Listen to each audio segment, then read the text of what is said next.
it's all about putting the probabilities in your favor. And generally speaking, when something goes much, much higher in price, what we can expect from it is less going forward. If something has been out of favor, but it still meets the criteria of being a good investment overall, well, then candidly, you should probably be buying a little bit more of it, because now the future returns should be expected to be higher.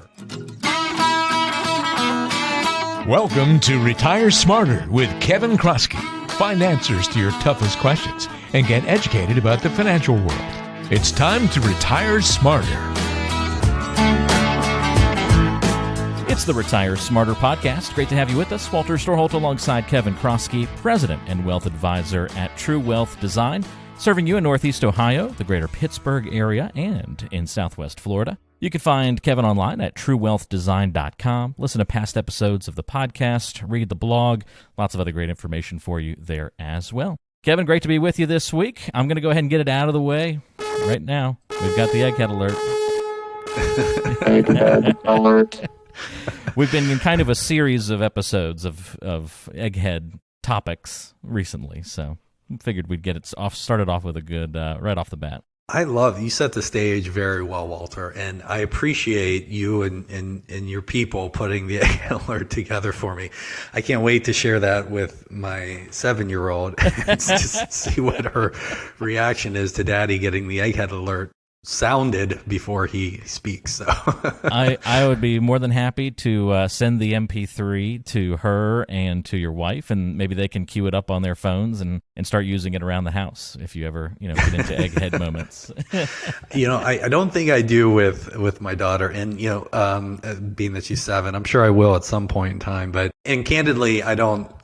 Anything that we talk about on here, I better do a pretty good job of just making it accessible with a story or a good explanation, and certainly want to connect the dots on why it's important. And Warren Buffett's kind of the great, just a great, so many things.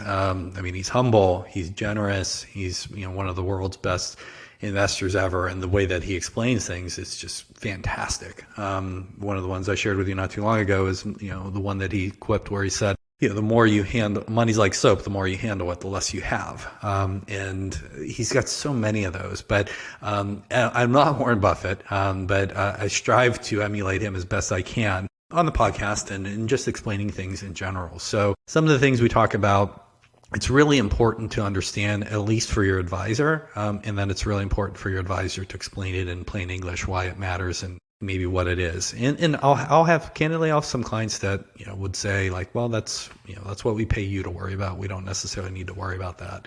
And a lot of times that's true, and it's just having maybe the expertise to know what's important to explain something. And just provide context and help set expectations so they can stay more disciplined and more prudent with their investing and planning process over time. So I never want to be kind of on the island of eggheads without any context or anything. And maybe, Walter, maybe that's why you're here. Maybe you're the Warren to my Buffett. The Warren to your Buffett. I didn't see that coming today. But I like that. I like that. I think it's an important distinction to draw, though, that the podcast is different from what a first visit in a meeting and becoming a client would look like with you. You're not triggering the egghead alert too much in client meetings. It's kind of a show-specific, fun thing that we talk about. We cover broader topics and, theory and those kinds of things. When people come to meet with you, it's sort of just all of this is in the background of then what happens in that meeting, right? But the meeting is much easier for people to then follow and understand because you're able to put everything into the context of that person's situation. And I imagine that helps people really understand what's happening, what's going on. And when you can use specifics like that, make it even easier for you to communicate a lot of these concepts and the why behind what you're doing. Yeah, it's like a good doctor with good bedside manner, right? I mean, you want somebody that wasn't just kind of struggled through medical school, but stayed at a Holiday Inn Express last night. What does that have to do with anything? What do you have against Holiday Inn Expresses? No, that's from the commercials. Don't tell me that doesn't ring any bells. No. What? No, I unfortunately my TV is limited to like 7-year-old TV these days. But that's like a years old reference. I've never heard anybody not know the "I stayed at a Holiday Inn Express last night" commercial series. Everybody has seen that. I'm sorry, Walter. Oh my God! It was a whole for many years. I mean, it was a campaign that they did for years, and it was all a series of somebody helping on the side of the road in an accident. He's like, "Hand me a scalpel. I'll do the surgery right here on the side of the road." And they ask him, "Are you a doctor?" And he goes, "No, but I did stay at a Holiday Inn Express last night." It was a whole series of commercials of all those kinds of scenarios. So. It sounds funny now that you explain it, but from what I've been told is when you have to explain the jokes, they tend not to be I can't believe that you are on an island here, my friend. You are definitely on an island. I don't know. I've never met somebody who doesn't get that. My wife likes to say that I'm unique. I'm not exactly sure how she means that, but that's what she says. You don't even have to have watched a lot of TV to get. I'll send you some YouTube links after the show, and it'll help drive the point home. I'm sure there's a few of them out there. All right. So in any event, continue. You want a good doctor, board certified, can explain things in plain English. He's not going to tell you.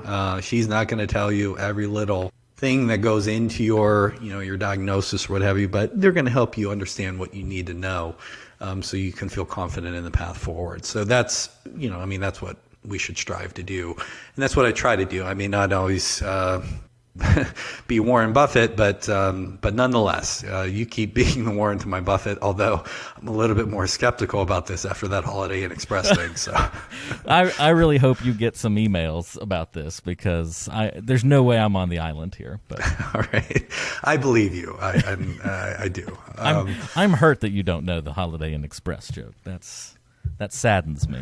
All right, so what we are going to talk about today is not Holiday Inn Express.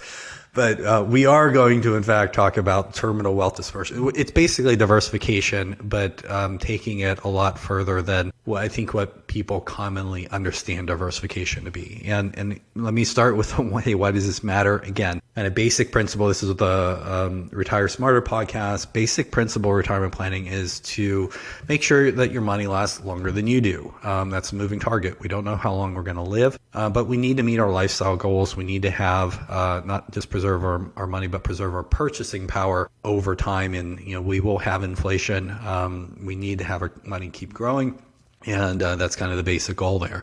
And we've talked about it a few times over the last couple episodes, but we really want to put the probabilities in our favor. That flows from having a good, financial plan, to having a good investment process, just to make smart decisions based on science and math. And you do that consistently over time. You're not going to win every time, just like some of the blackjack examples that we used a couple episodes ago. Just because you play the probabilities doesn't mean you're going to win the hand. But if you do that, over and over and over enough, like through your investing lifetime, the math of statistics will tend to play out in your favor, and the probabilities will play out, or should be expected to play out more so in your favor. And one of those things that I want to talk about is, let me back up. What we talked about last time was standard deviation, or kind of the wiggle factor. And just really the key takeaway here that I was hoping that people got was just understanding, what to expect, what's normal in terms of the market's movements up and down. And that's a good starting point. And a lot of times what people will say is, well, we want to minimize that standard deviation, and that makes it really kind of efficient. We're well diversified. And that's not the whole story. And that's where this idea of terminal wealth dispersion comes in. So just suppose that you own, we'll start real simply here. You own one stock. If you do that, you should not do that, because 100% of your risk is in that one stock. And then, years ago, before mutual funds came out, there was some different studies in the Journal of Finance and some others about, how many stocks do you really need to own to go ahead and reduce the standard deviation? And again, that's just one way to measure risk to a certain degree. I would say it's a more apt a measure of how consistent things are or are not, or volatility is another name. But in the last episode, we talked about the S&P 500 and how the standard deviation is, round numbers over time, about 20% per year. And if you own one stock, an individual stock is probably about 2 to 3 times as volatile, or 2 to 3 times the standard deviation of the S&P 500, if we're talking about the stocks that comprise it. So that just gives you an idea of how much riskier or how much more volatile one stock is compared to the whole market as defined by the S&P 500. But then some of the old studies showed, well, hey, if we just own about 15 or so individual stocks, then guess what? Our standard deviation comes down pretty gosh darn close to 20%, just like the market in aggregate. But that's only 15 stocks out of 500 for the S&P 500 example. And there's, again, I'm using the S&P 500 here only as an example. There's small company stocks, there's growth stocks, value stocks, different industries, different sectors, markets outside of the U.S. There's all kinds of other asset classes to invest in and to diversify with. But I'm just using the S&P 500 only as an example. So the key when you think about kind of standard deviation versus terminal wealth dispersion is, just because you're lowering your volatility or that wiggle factor, so 15 stocks kind of approximates the same as owning the whole 500. You really, what that means is you're kind of lowering that volatility risk, but it's not the same thing as maximizing returns. And a couple episodes ago, we talked about, actually, I think it was a while back, we talked about the difference in returns. And I'll let me bring you back into the foray here, Warren, and just give you a little bit of an example. So I'm going to give you, let me pause. Walter, aka Warren, are you with me? For a second, I was like, did he call me Warren? And then I remembered I was the Warren to your Buffett. So thank you. I circled back around. All right, I'll give you a choice here. You could have one of two return sequences. You get, so in year one, so for option A, year one, you can have a 15% return, and then year two, you have a 5% return. Or option B, you can have a 10% return in each year. Which one would you prefer? I'll take the 10 each year. Okay, how come? I just like the steadiness of it, the predictability. Okay, that's great. And if you do the math there, 15 plus 5 is 20, 10 plus 10 is 20. You divide them both by 2, and you see the average return for both A and B is 10%. However, I like to say we don't eat average returns. We eat compounded returns. And the compounded return for the one that goes 15 and 5 is in fact less than the one that goes 10 and 10. So round of applause for nice. Walter, aka Warren. So there was going to be a small trick. Like Warren, I'm just keeping it simple, You got it. So you're doing really well. But anytime you have volatility, the compounded return is going to be less than the average return. And again, we only eat compounded returns. We only live on compounded returns, and that matters. So, if you have, the standard deviation that you don't have any standard deviation if you get 10, 10, 10, 10 every year, but we all know that's not going to happen in practice. So you're going to have some volatility. But if you can, the theory goes, if you can minimize that, well, that's great, because then you can have higher returns. But that, again, doesn't tell the whole story. What you actually find when you look at market returns over time is, like for the S&P 500, really there's going to be probably a handful or two of stocks that are going to provide really, really high returns. And there's going to be, on average, more are going to lose money than are going to make money. And when you put that together, if you're only picking 15 stocks because you say, hey, my standard deviation or my volatility is minimized, it's the same as kind of owning all 500. I don't need to add any more. That's true, but it doesn't tell the whole story, because you're introducing something that we would call like security selection risk. Are you picking the right stocks? If you just miss one of the really high performers, you're probably going to underperform the broad market of the 500 stocks. And studies will show that, hey, if you maybe own 25 stocks, you can reduce that risk by about 80%. If you own 100 stocks, you can reduce that risk by about 90%. Something technically we call alpha risk, or that security selection risk. But if you own all 500, as in this example, obviously, you don't have any of that risk. So there's comes to be a certain point where not do you only care about kind of minimizing that standard deviation, but also kind of focusing on this diversification aspect and owning more stocks. And the example that I'll give, there's a guy by the name of Bill Bernstein. There's a lot of, I think, famous Bill Bernsteins that are out there. But this guy actually was one of the first ones that I read that helped me really find my passion for this line of work. And he has an interesting story. He was a medical doctor. He was a neurologist. And I think he kind of tells his own story in a preface to one of his books, but he talks about how he just always felt like he was getting taken advantage of at some of the Wall Street firms where he invested his money with. And so what he did, I mean, just a remarkable person, but I guess in his spare time when he wasn't a neurologist, he just did a lot of studying on investing and what the science of investing showed. And he ended up writing many, many books about investing and about the science of investing, and just kind of chronicled his journey over time. And I highly recommend, if anybody is, sound the egghead alert, but if anybody's interested in becoming a little bit of an egghead, there's something called The 4 Pillars of Investing. It's a book that he wrote that is a little bit more kind of the engineering version. It is a little more eggheady. And then he came out with another one later called The Investor's Manifesto, which is shorter, much more accessible, but it touches on a lot of the same key points. So both of those are really good if anybody wants to pick up a book, kind of on the history and science of investing and kind of just learn through Bill and his story. But he's also written many articles over the years, and I just pulled, he actually wrote an article on this topic, terminal wealth dispersion. There's not a ton of it that's out there. Candidly, I don't think I learned about terminal wealth dispersion when I was studying for the CFP or went through anything like this. This was something that Bill Bernstein, in fact, taught me, I don't know, probably 15, 20 years ago, just by reading his work. So what he has here is he basically looked at the S&P 500, at the end of 1999. And he formed kind of 98 randomly generated 15 stock portfolios, and he looked back over the prior 10 years. And he just, again, it was all random. He kind of mathematically used like a random generator here, and he was just comparing the returns for those 98 portfolios, 15 stock portfolios, to the return of the market over the prior 10 years. And again, this is a mathematically valid process. It's not like he was kind of picking the worst ones. Everything was randomly generated, and he did enough portfolios to make the comparisons meaningful. And over the prior 10-year period, and again, this was the 1990s, so returns were really high during this time, but the S&P 500 returned about 19% over the prior 10 years. Walter, you want to guess what percentage of those 15 stock portfolios failed to beat the market? Ooh, I'll say very high percentage, 80. What does that mean exactly, Walter?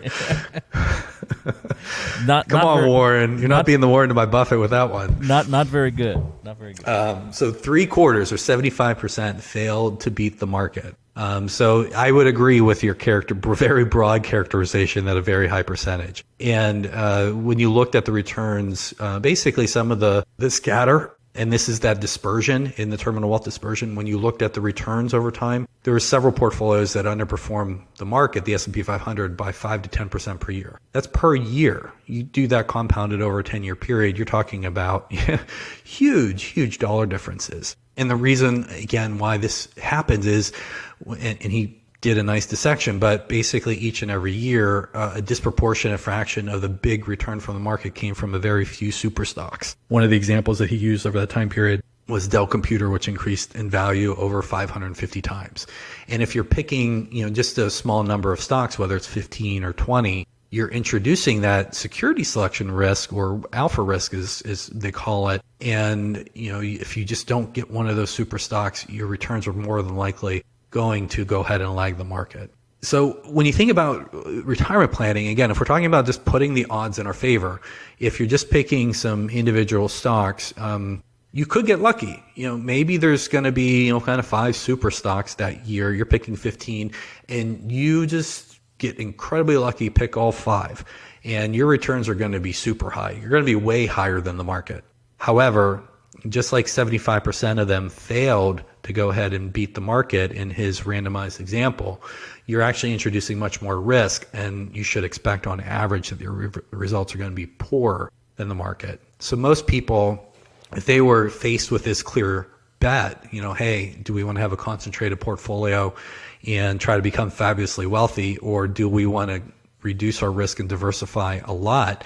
and just try to have a more consistent return stream and try to maximize our returns to boot, which one would you pick? And most rational people, and I hope all of our clients that we serve, would go ahead and pick the latter. If you're going into retirement, you've accumulated all your money that is going to last the rest of your lifetime, and you need to act as if it's going to last the rest of your lifetime. You don't want to go ahead and start betting on, trying to win that lottery ticket. If you were doing that early on in your career, at least you have the rest of the career to go ahead and make up for it if the probabilities, don't play out in your favor if you do have a concentrated portfolio. Couple episodes ago in January, we talked about when to sell an underperforming investment, and I said usually that question isn't so much an investment problem, but like an asset class problem. And sometimes things are going to not do as well as other things. That's again kind of the basic idea and premise of diversification to a certain degree. But it should be expected, and that's why we talked about that concept of standard deviation and really what's normal. We also talked about before about price. Just because something goes up in price, it gets more expensive in investing. And in investing, it's kind of this conundrum where people think that's a good thing. But we all know that if you pay some more for something, then more likely than not, you're not getting as good of a value. So it's kind of this investing conundrum. But all these things really culminate in putting the probabilities more into your favor, making sure that your money's going to last your lifetime, and you really need to have those proper expectations on what to expect in terms of returns in order to stay disciplined throughout the whole process. You're probably not going to worry about terminal wealth dispersion. You're probably not going to go out and read Bill Bernstein's book, but these things are really important to understand. Somebody who's kind of mending the store needs to understand them.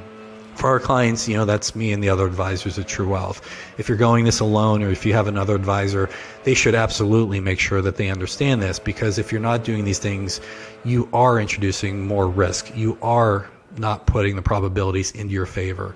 And that's just not a good thing to do when you're going into retirement planning phase and having to have your money last the rest of your lifetime. It sounds like the leaf blowers are encouraging you to wrap up. Yes, they are. Sorry about that, but yes, you're absolutely right. No worries. I really enjoyed these last two episodes, actually, and seeing how standard deviation, or as you very Warren Buffett like to refer to it as the wiggle factor, which I commend you on that, how you use it in different ways. So you look at the S&P as a whole, and there's a standard deviation. You apply it in a very broad sense, but also not afraid to apply it in a very narrow sense and on an individual basis, whether it's an individual's portfolio or looking at stocks, kind of using standard deviation or the wiggle factor as a tool through which you can analyze a lot of different things as an advisor. That's pretty neat to kind of see that in action in some of the examples that you use. Yeah, and as we started a couple episodes ago, we talked about kind of small stocks and value stocks and how they had been out of favor. And I didn't mention this in the episode, but over the last several quarters, these stocks have really been on a tear. So, if you're looking at your statement, say mid 2020, and saying, man, why do I own these kind of stocks? They've been really out of favor for quite some time. Let me just go ahead and sell those, and I'll buy these other ones that have been doing really well. Well, fast forward, a few months, and that would have been the exact wrong thing to do. Now, who knows? Again, the future is uncertain, but it's all about putting the probabilities in your favor. And generally speaking, when something goes much, much higher in price, what we can expect from it is less going forward. If something has been out of favor, but it still meets the criteria of being a good investment overall, well, then candidly, you should probably be buying a little bit more of it, because now the future returns should be expected to be higher. A lot of investing is kind of counterintuitive to a certain degree, but hopefully some of these things that we talk about through here makes it less so, and can make it more Warren Buffett-like.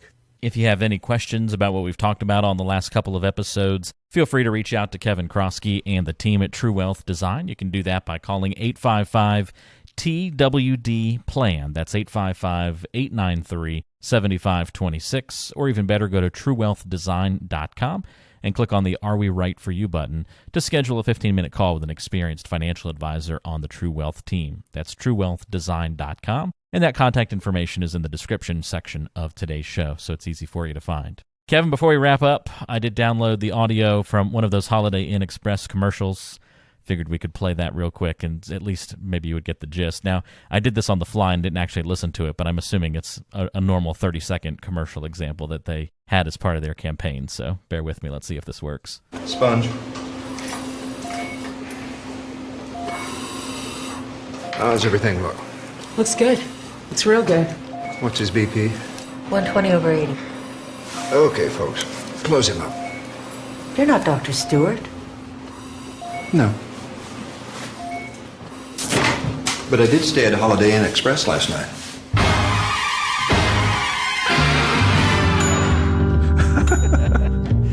And so they had a whole series of things like that were in their commercials. You didn't get the visuals to go along with it. I don't remember it. No recollection. Zero.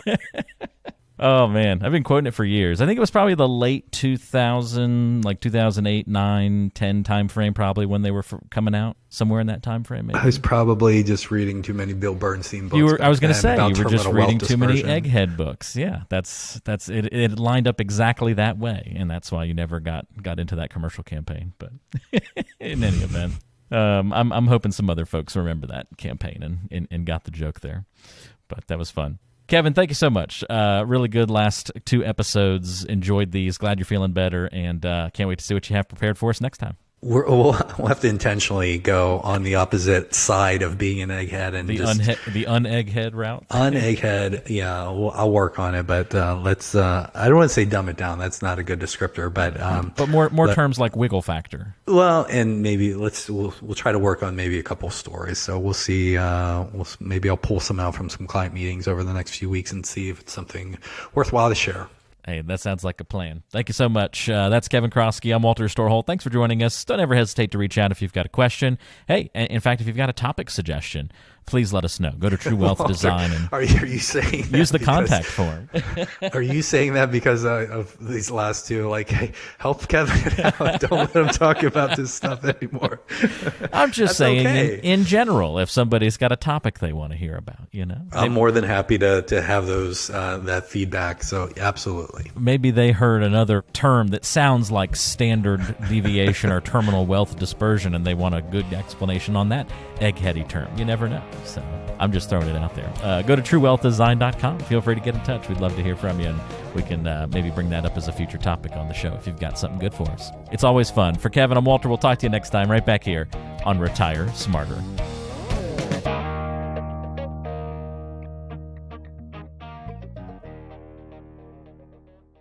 Information provided is for informational purposes only and does not constitute investment, tax, or legal advice. Information is obtained from sources that are deemed to be reliable, but their accurateness and completeness cannot be guaranteed. All performance reference is historical and not an indication of future results. Benchmark indices are hypothetical and do not include any investment fees.